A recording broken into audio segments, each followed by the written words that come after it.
Hey everyone, it's Amanda Radke back for another episode of the Heart of Rural America podcast, the show where we highlight great people doing inspiring things in their rural communities to make agriculture and this country stronger. We've got a big show today. We are boots on the ground at Reverse Rocking Our Ranch in Maxwell, New Mexico, where we might have saw like a drop of rain, Chris Earl, I don't know. But great customer appreciation night planned for the evening. We've got a big show. I have Chris Earl here, of course. We're going to talk about a lot of things. Chris, we're going to dive into the upcoming sales season. Yep. We've got a lot of events coming, but stay tuned because we're also going to unpack some of the largest issues facing the beef cattle industry today. Big questions, not easy answers. And I'm sitting next to a guy who knows this industry well, who travels the country, sits at a lot of dining room tables, talking to the ranchers that actually keep this nation free and fed with the highest quality, most nutrient-dense product on planet Earth, which is American beef. So, Chris, welcome to the show. Thanks, Amanda. Appreciate you coming all the way from South Dakota to here to New Mexico and doing a show. So that'd be great. Yeah, well, it's a tall order here. What I just said, we're all going to unpack. So no pressure at all. Yeah. I always say our best podcasts are probably the ones where we're not recording and we just talk a lot of good stuff. And then it's like, people need to hear this. So First, Chris, we have a huge 3 sales coming up for your clients. CK6 Consulting helps families across the country market their elite Angus genetics. And we've got some doozies coming up. So tell me what's coming up ahead. So I think overall, just going into the season here, we've got kind of back-to-back weekends. So we've got the Musgrave sale on the 29th. We've got Rhoades in California on the 5th.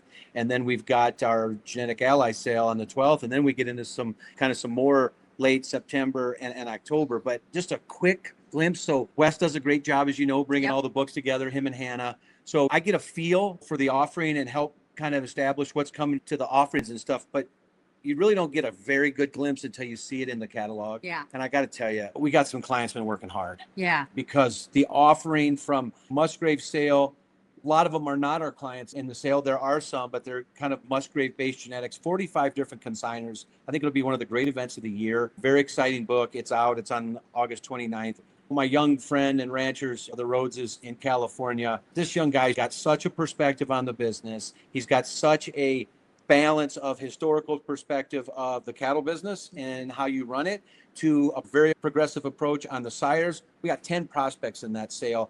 The front end of the bull sale might be as good as a 1 to 10 as we've ever been able to offer, raised in real ranch country. And then we just got the proof the other day on the Ally sale that's being hosted at Edgar Brothers. Very excited for people to come. Nobody that haven't met the Edgars, you're going to love them. We got at-home entertainment, which is going to be great. But the offering, I think, I'm just proud to be behind all the stuff that's coming in there and the people that are working hard, the ability to offer stock that they can and yet still feel like their programs are moving forward. Just very excited about. Didn't feel like we had much of a summer. But yeah, it's like the off season. There is no off season anymore. We're off and running on 3 great weekends, and our clients, I think, have put their best foot forward and just excited to get going. Well, let's just talk about each individual sale and some of the highlights. So if I look at the Musgrave book, I mean, this is a monster, and it really is such a testament to, it's so exciting to watch them work so hard. They've got a facility that's been remodeled, refurbished, ready to welcome a crowd. The book is a reflection, I think, of their really astute attention to detail and studying the breed and what their customers want. And then to see them serve their customers in this way and be able to highlight those genetics and help really their clients succeed. I think it's a real unique situation that they should be really proud of. It's old school. And I love old school. And I think that's what they did here. They've built a brand to where everyone in the business brings a lot of attention to. Then they asked upwards of 80 people to be in. That's how many of these invite letters went out. 45 responded and are coming, but they know the expectation. Yeah. And it's a phenotype-based cow, maternal-based selection pressure. And those genetics are also getting very progressive on their data. Yep. I think the offering reflects that. I think it's going to be one of the well-attended sales of the year. And I think it's going to be a very diverse crowd. Hopefully, if this comes out before Amanda, this is an open invite, even if you're not in the market to buy cattle, to meet the people at this sale. would be a special time for people to come and really get to know the personalities that are in the business. And the Musgraves are just great hosts. Question. Absolutely. So yeah, be there, be square. It's going to be a great time. Right. Now the Rhoades, when I look at, this is one of the most beautiful ranches probably in the country. Question.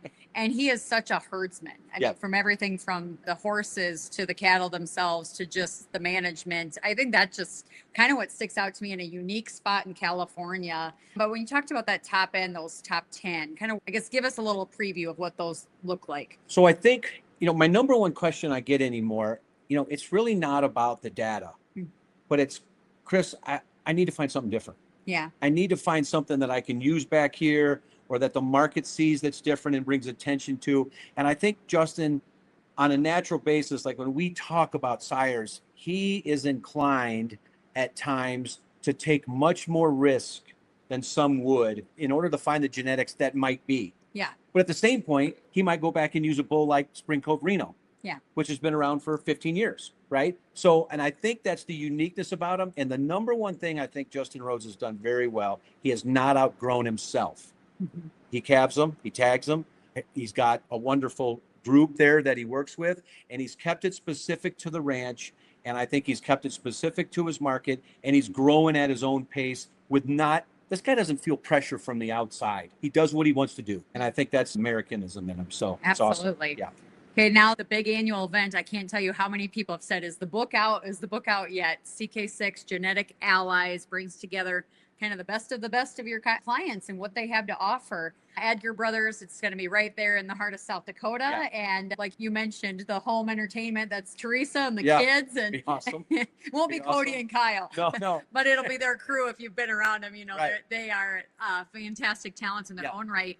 Talk a little bit about the offering. Maybe start with the Edgars, kind of what they're bringing to the equation. So I got a big feat done, I got to tell you, with the Edgars. The brothers didn't think I could get Bruce, the dad, to put some cattle in sale, and we did.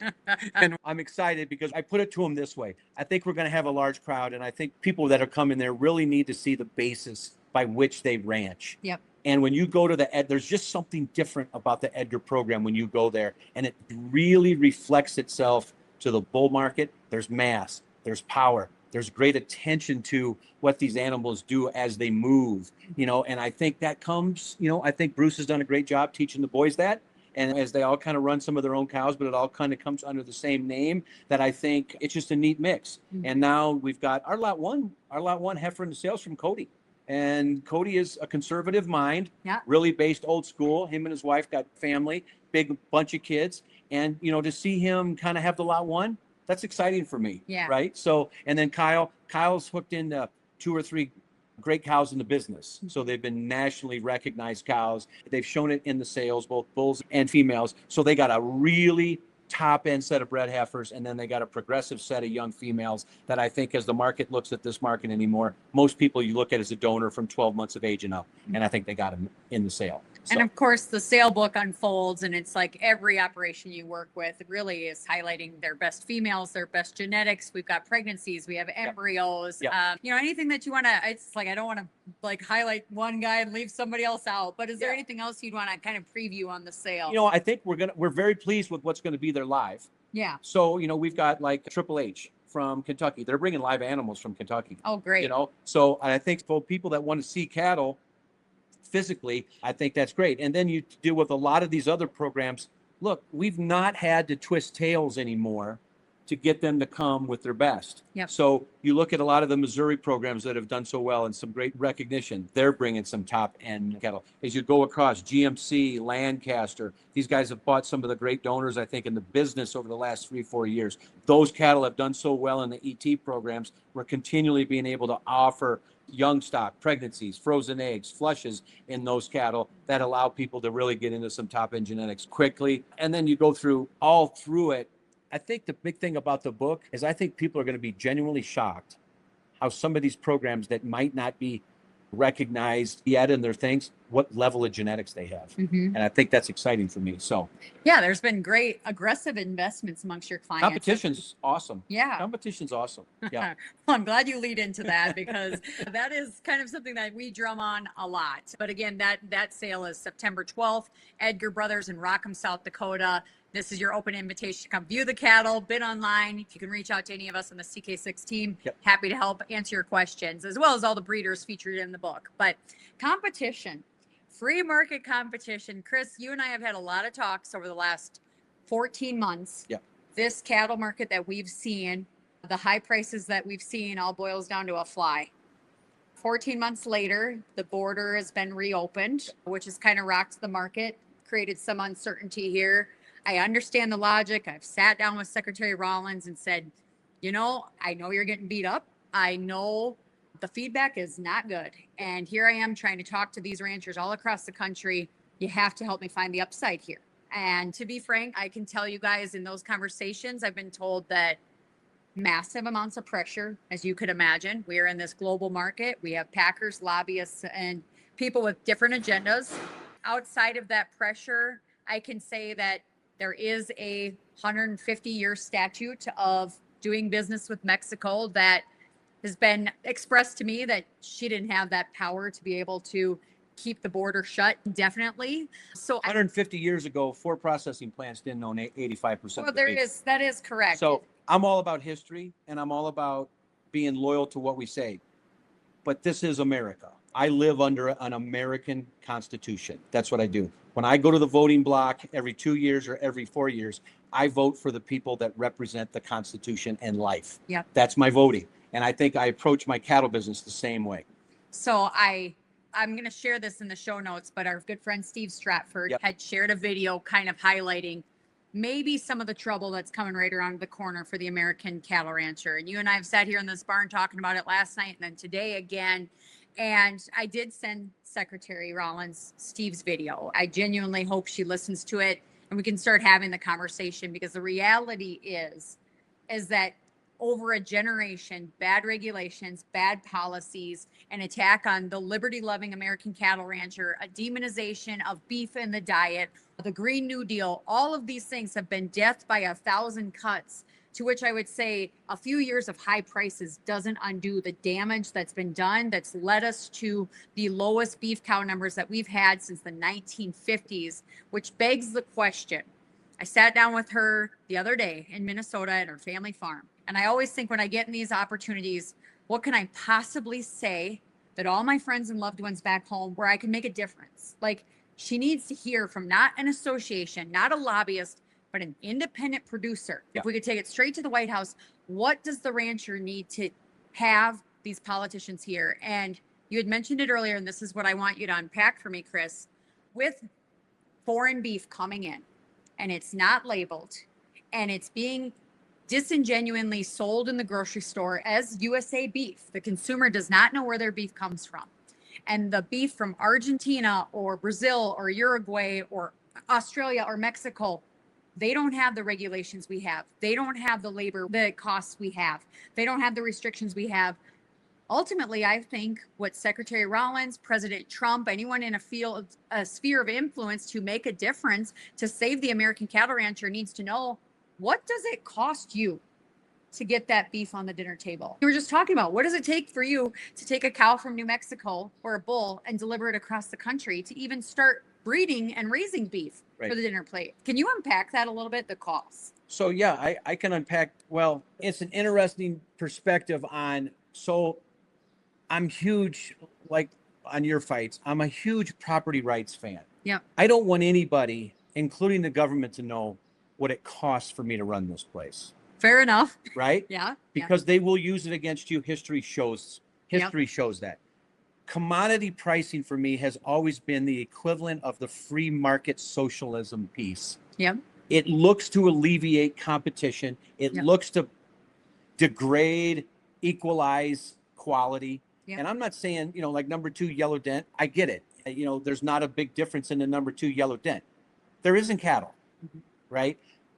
What is wrong with a system where somebody looks at their own wherewithal, their own books, their own thing, what they can do, and have to go to the free market to decide what they want to buy and own? What's wrong with that system? There's nothing wrong with that system. You know why there's nothing wrong with our system? Because that's the way our Constitution was formed. Free will. Unless we get back to free will, there is no solution from government or corporations. They will move on their own accord. And until that gets checked, and the only ones that can check it are owners of the product. I've said this, I've taken a lot of grief for it.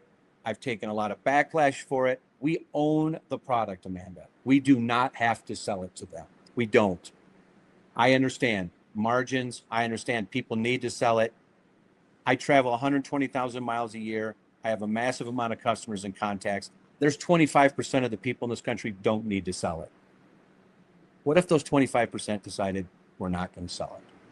That's how you influence the market. That's how you throw that. And then on the backside, I think there has to be some of the best advocates we've had have really shown up in the last 2 or 3 years, and they're not associations, frankly.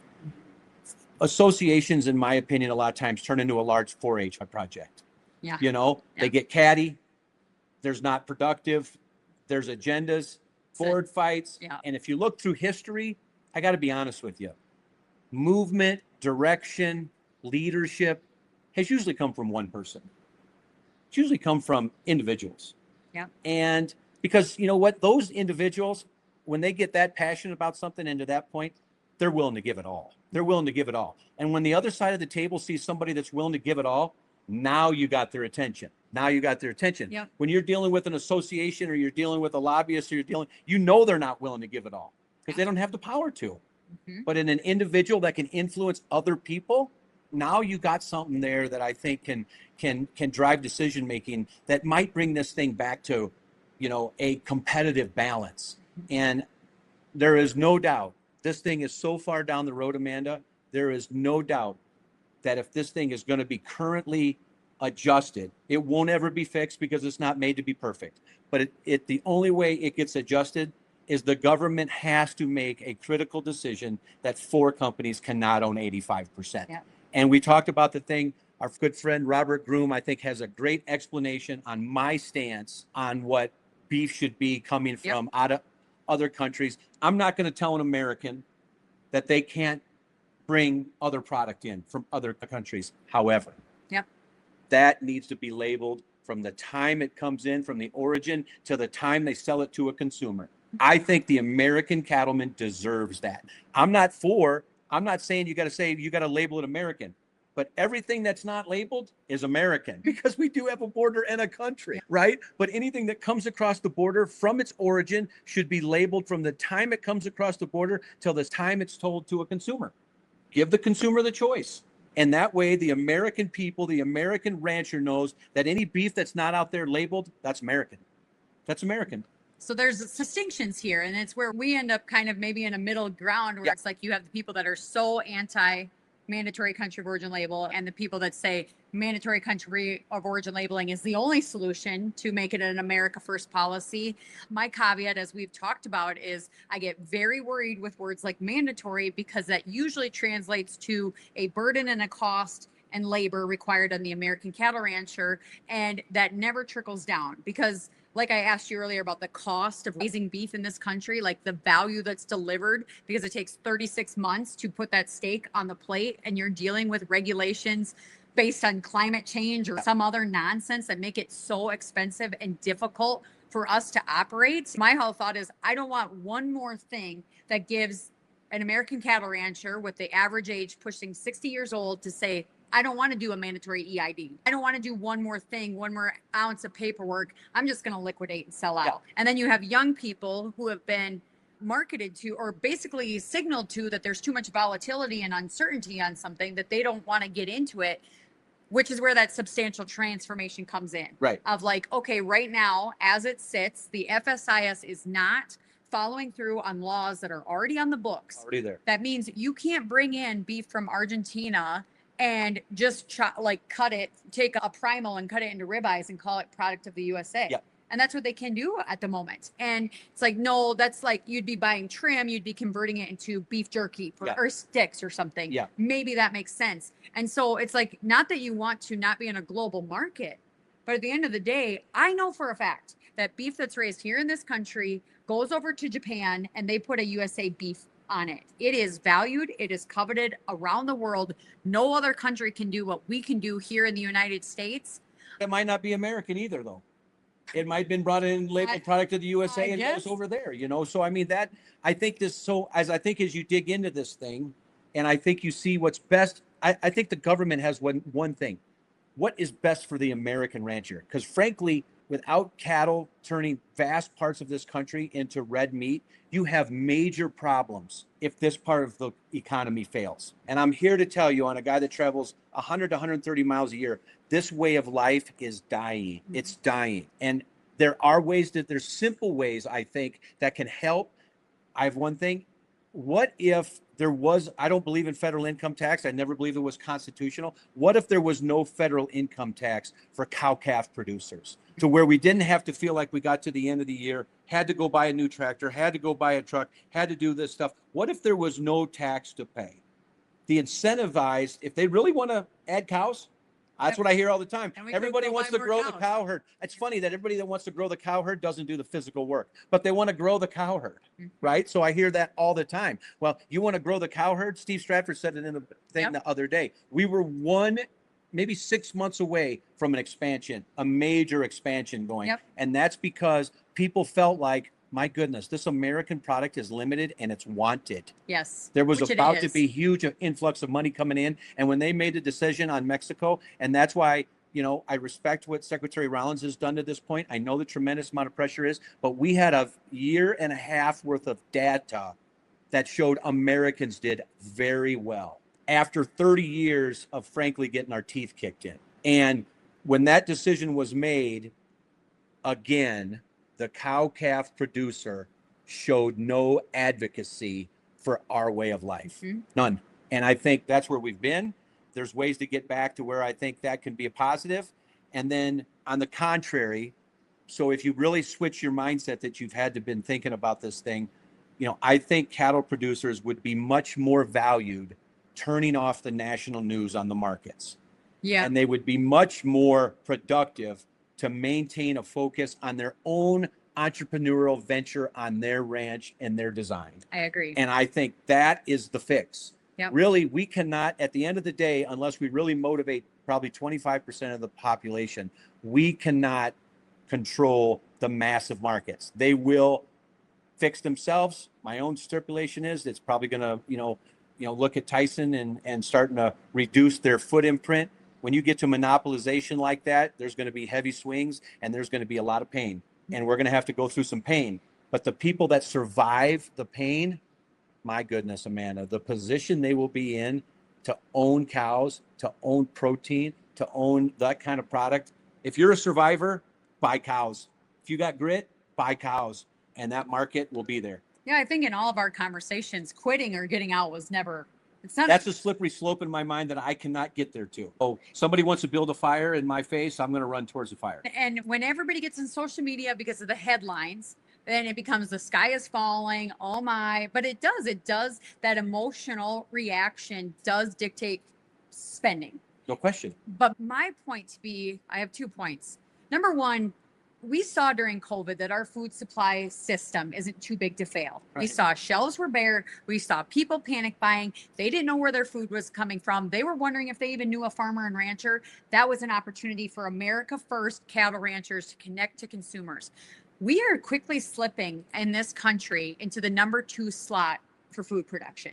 You have China that's investing heavily in South America. I hear from this administration, we're in the race against China for data centers. Well, what about the race against China to feed a nation? And a nation that cannot feed itself is not free. Now, the American cattle rancher, I would contend, is the strongest demographic of independent, freedom-loving, liberty-minded, constitutionally driven people who are out on the range not asking for a handout.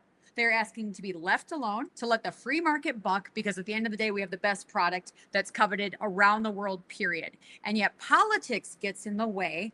And the very reason that we are the strongest people in this country is the same reason why we are the most targeted people in this country. And I told Steve Stratford this, and if I may be so bold to say on this show, 3% of this country fought in the revolution over a 2% tax on tea against a king. Yep. Anytime I start seeing where the government is picking winners and losers, not just in agriculture, but at the expense of our freedom. As we celebrate 250 years of freedom, we haven't been around long enough that we can't fail. Right. But I would contend if the American cattle rancher fails, if there is not steak on the plate, we have a weak society that cannot defend itself, that cannot feed itself, that is not free. Yep. And so my message to the Trump administration, and I've been to DC, 3-4 times here in the last couple months, it's been this.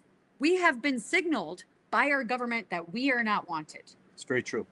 For 30 years. That's just reality. I mean, there's It's no the other way to reality. take it. Yeah. So, I mean, I knew when Tyler and I got into the cattle business at 22 years old, we were the underdogs. The statistics were not with us, but we were going to try give it a go anyway. Yeah. And so my message to this administration is you need to signal to the American cattle rancher that you even want us here. I don't even really blame them, right? Because look, over 37 years that I've been in the beef and cattle business, I've seen the people, when you lose the in-field contact of what we do, Yep. that physical application of what we do, the risk take management of what you got to do. When you've got, like we've got a drought right now, my finances show probably $200,000 to $300,000 in hay purchases and feed purchases that I did not account for in February. Yeah. Think it's going to rain, right? So that becomes my reality, right? Well, the people up the tree, as I say, from government to associations, they choose that way of life, frankly, because they don't want to be in the spot that I am now. They would rather participate in the cattle business, but not have the physical application of a 2:30 in the morning cesarean, or have the physical application of trying to move cattle around the grass and stress through heat and all this stuff. And I get it. And I got no problem with that.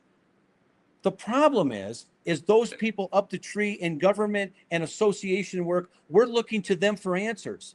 That's not wise. Yeah. It's not wise. So at the end of the day, we can look to them all we want. They will never, Amanda, have the answer that will help our way of life. We Right. can only look to ourselves as the owner of a product that has leverage. And if your family is valued to you, then you will flex that leverage. Yep. Then you will use a strong back and a strong mind and a risk-taking ability to create a momentum that you get paid for what you do. Chris Earl is not the guy that looks to government or other Right. associations to find my way out. Yep. I'm going to find my way out. And to me, it's quality, it's hard work, it's wisdom, it's everything biblical, and it's getting in the fight. Mm-hmm. You have to be in the fight. Mm-hmm. Bring your solutions. One of those solutions will work. I think we've got some good solutions that I think through good people we're given in a face-to-face setting could work. And I think there's some great people out there doing it already. We just can't be fearful of standing up for ourselves or be afraid that, a corporation is going to come down on us. Because at the end of the day, we're in a losing scenario now, Mm-hmm. but we have the tools to fix it. And it's just up to us. Yep.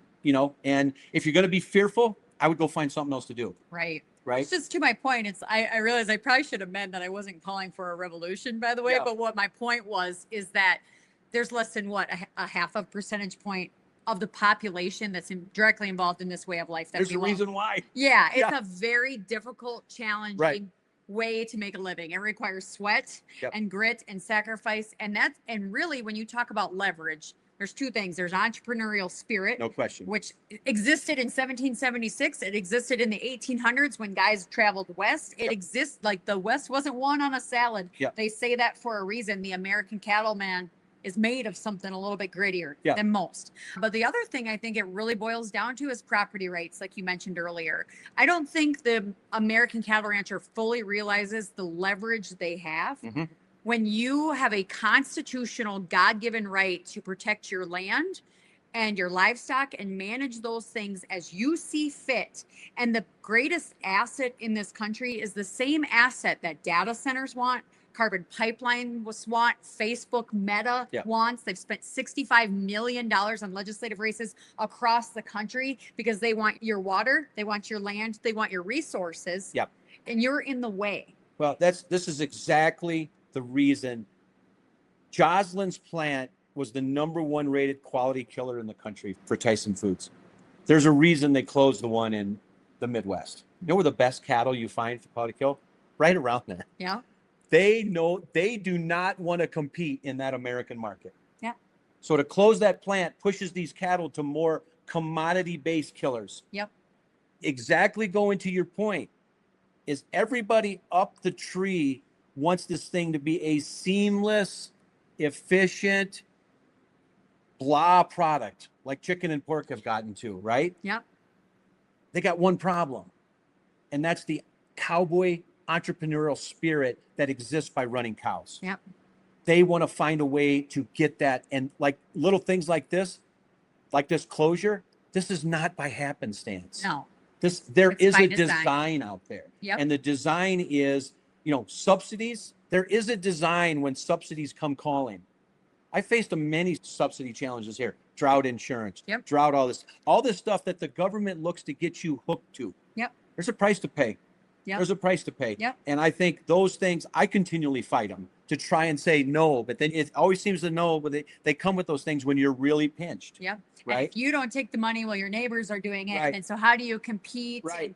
That's how they start those mechanisms of control. We Right. have seen the capitulation, the corporatization and consolidation in pork and poultry. That's just a fact. Yep. They have not figured out how to vertically integrate the American cattle system from pasture to plate because the cow-calf guy stands in the way. Thank the Lord for grass, different regions, Yep. ability of guys to have ownership. I mean, because it is the one thing holding all protein from being terrible. Yep.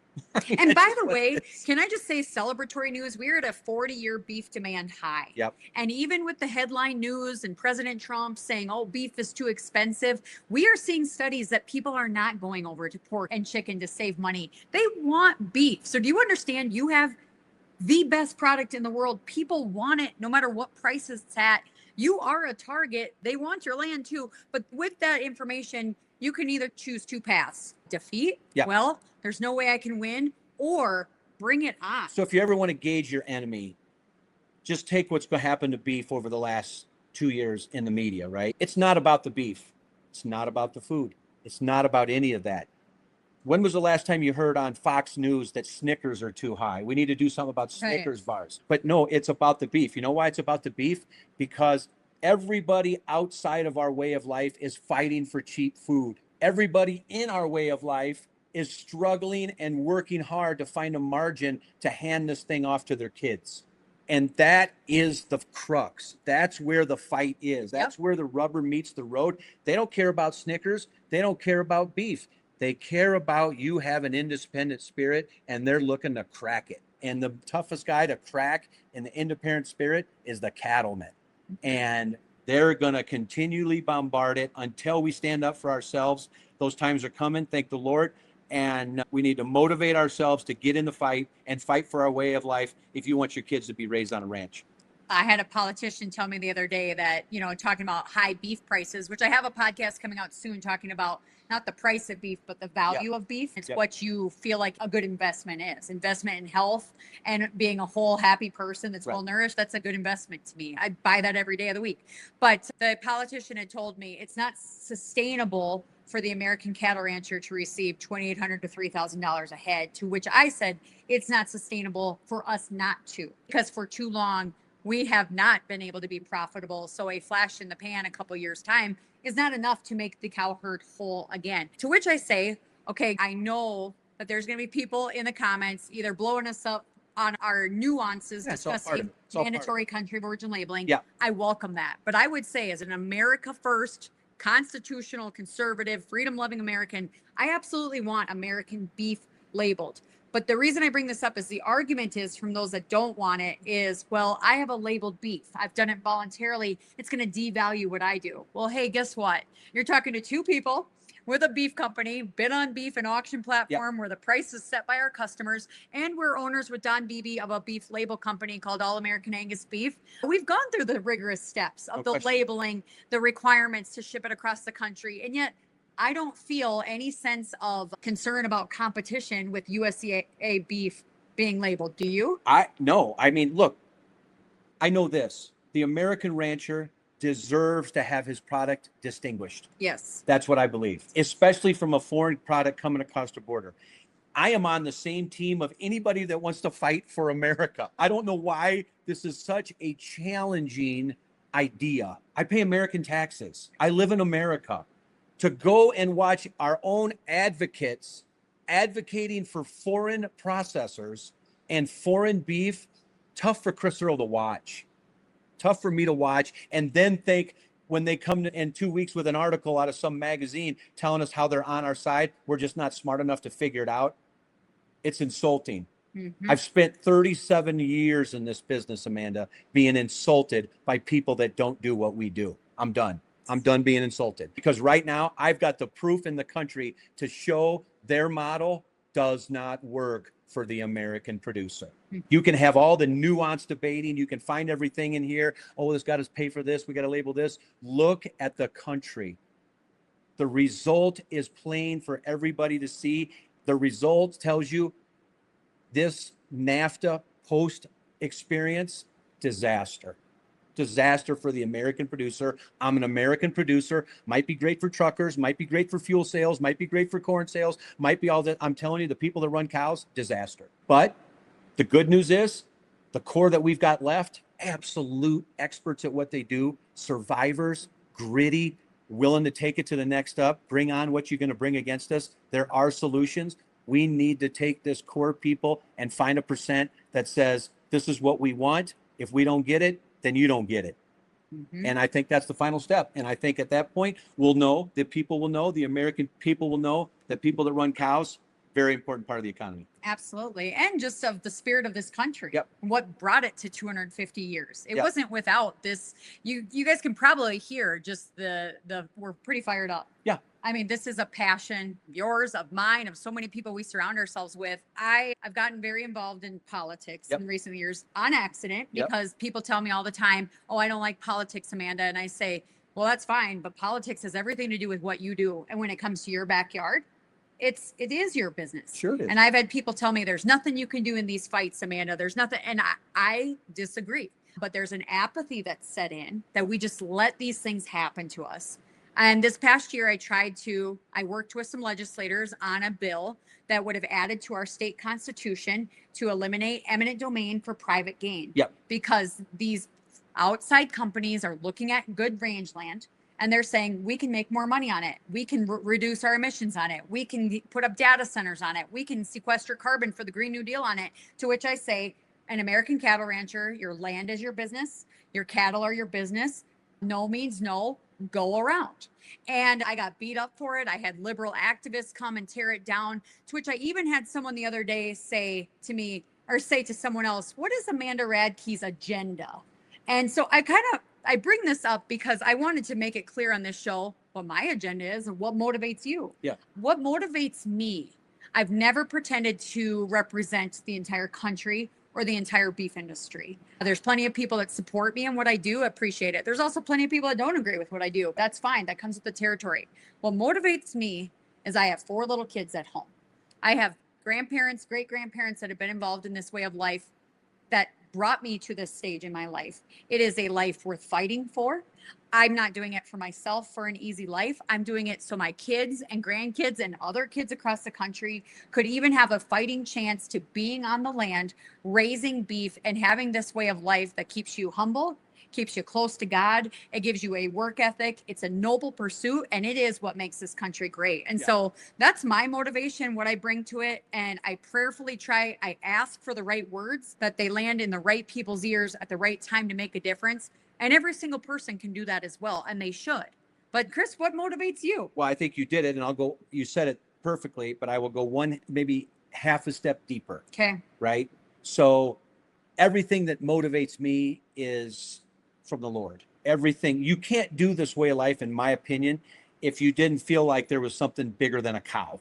Yeah. Or something bigger than land, right? Those are kind of stupid most of the time. So, I think as you said that, and I think the natural combativeness that I think the world has experienced since the year 33 AD Yep. is the natural thing of free will.